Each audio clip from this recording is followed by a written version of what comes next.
Yang satu ini kayaknya tetap terjaga nih kesehatan rongga mulutnya. Insya Allah, alhamdulillah. Apa kabar Andi? Baik banget dokter.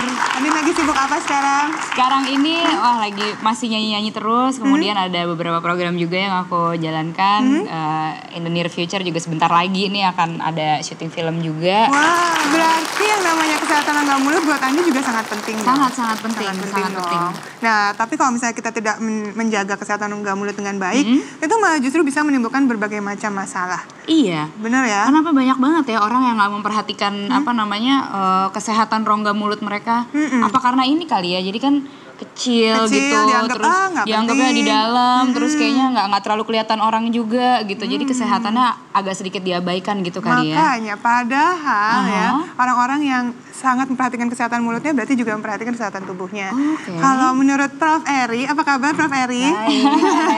Apa kabar Prof? Prof. Eri, setuju nggak dengan pendapat saya nih? Karena kalau orang-orang yang memang sudah rajin gosok gigi aja nih, bahkan sampai 2 kali sehari, tetap aja akan ada gigi-gigi yang berlubang. Oh banget. Benar ya? Iya, jadi menurut penelitian dari laporan dari riset kesehatan dasar ya, itu tahun 2013 nih, jadi baru-baru aja sih sebenarnya. Jadi itu ternyata serem banget, 2,3% penduduk Indonesia itu memang sikat gigi udah sempurna. Udah 2 kali sehari udah 2 kali sehari dan sempurna, dia nggak menyisakan apapun. Yang gawat kan sisanya dong, sisanya ngapain tuh? Udah sikat gigi gitu, udah sikat gigi 2 kali sehari udah benar, cuman tidak sempurna. Which is masih ada sisa-sisa makanan ternyata yang masih ada di sela-sela gigi dan sebagainya. Dan itulah sebenarnya yang mengawali dari tadi tuh ceritanya akhirnya giginya berlubang, sakit gusi. Iya, bener parah lagi bau mulut gitu. Bener banget, soalnya orang-orang nih kalau misalnya kayaknya udah cukup ya Prof ya dengan sikat gigi 2 kali sehari, malahan sebagian besar orang mungkin juga udah ada yang menyikat lidahnya juga gitu. Tapi gimana dengan kayak yang di sela-sela gigi, di gusinya, terus ada sisa-sisa makanan di mana, itu yang nggak kejangkau. Seperti ini mungkin nih yang ada di depan kita nih, kita contohkan ya. Kalau kita gosok gigi, pastinya kita akan gosok bagian giginya. Betul. Ya. Tapi bagaimana juga yang namanya rongga mulut itu kan nggak cuma gigi. Betul. Di sini ada gusinya, kemudian di bagian dalam ada rongga mulutnya, ada lidah, ada yang di bagian dalam. Dan kadang-kadang kan kalau kayak Andi nih mesti cepet show gitu kan, jadi cepet aja sikat giginya gitu kan. Betul udah sikat gigi sih penduduk Indonesia, cuman ya itu tadi. Jadi ternyata itu sangat merugikan sekali karena awal dari sisa makanan yang masih ada di dalam mulut kita itu akan terjadi yang namanya tadi plak tuh. Tadi kan udah dikasih lihat tuh. Nah, ini kuning-kuning ini plaknya ya. Nggak kelihatan sama mata sih biasanya. Jadi bau mulut juga. Nah, itu dia. Halitosis bahasa medisnya ya. Tambah lagi kalau misalnya kita ini produksi air liur kita menurun gitu ya. Nah itu tambah parah lagi, itu kan kayak mulut kering. Nah itu serostomia kalau bahasa kerennya. Bukan mulut kering yang biasa karena kurang minum aja. Enggak, iya. Jadi itu banyak hal yang menyebabkan mengapa mulut menjadi kering. Dan tentunya ini yang mesti kita hindari gitu. Karena pada saat si mulut kering itu, maka si kuman-kuman di situ deh, mulai deh. Ayo deh ngobrol semua deh kuman-kuman. Itu bisa jadi seperti ini nih ya. Nah, ada itu salah satunya. Ini apa nih hitam-hitam nih, Prof? Nah, ini adalah lubang gigi ceritanya. Ini namanya karies nih ya? Ini karies. Kalau bahasa ininya karies, jadi ini lubang gigi bisa kita lihat. Dan disinilah sebenarnya yang mengawali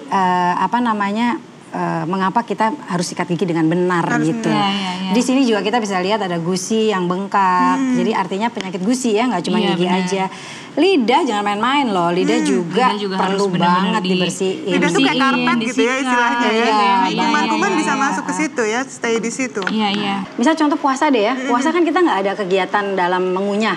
Jadi artinya tidak ada pengunyahan berarti tidak ada produksinya tuh menurun. Air liur menurun.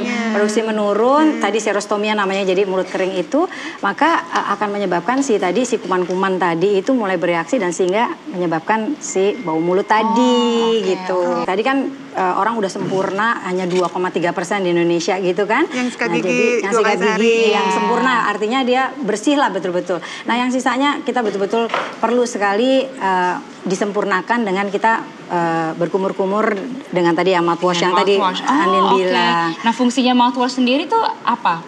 Maksudnya fungsi jelasnya buat kita gitu. Nah, jelas karena kita tahu bahwa ada yang jahat tuh dalam mulut kita, si kuman dan bakteri. Jadi dia untuk membersihkan kuman dan bakteri, sehingga itulah yang menjadi intinya mengapa orang tuh setelah sikat gigi harus sekali berkumur-kumur. Bener, ini aku setuju banget sama kata-kata Prof. Kalau mouthwash itu dibutuhkan dan berguna banget.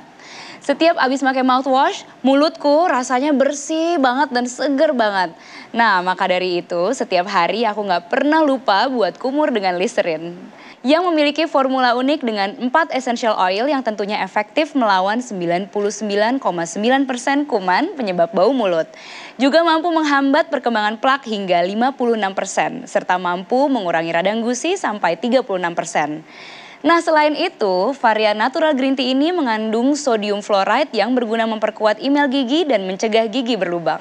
Cara pakainya juga gampang banget. Ingat aja 4S. Sehari 2 kali, setelah sikat gigi, sebanyak 20 ml dan kumur selama 30 detik. Nah, apalagi sebentar lagi kan bulan puasa. Kalau aku nih biasanya memakai saat setelah selesai sahur dan setelah berbuka puasa. Dengan perlindungan efektif selama 12 jam, selain mulut rasanya jadi bersih dan bebas kuman penyebab bau mulut, nafas juga menjadi segar dan bikin pede buat terus-terusan senyum lebar di bulan Ramadan. Apalagi senyum itu kan ibadah. Nah, mulai 1 Juni ini, Listerine mengajak kita untuk memberikan senyum baru bagi anak-anak bibir sumbing Indonesia. Caranya gampang banget. Tinggal upload foto senyum lebarmu di Instagram, Twitter, maupun website dengan hashtag berbagi senyum. Karena tiap senyumanmu bisa membantu untuk donasi operasi bibir sumbing anak-anak Indonesia. Yuk miliki nafas segar dan mulut bersih selama Ramadan. Biasakan kumur dengan Listerine 2 kali sehari dan jangan lupa bagikan senyum lebarmu.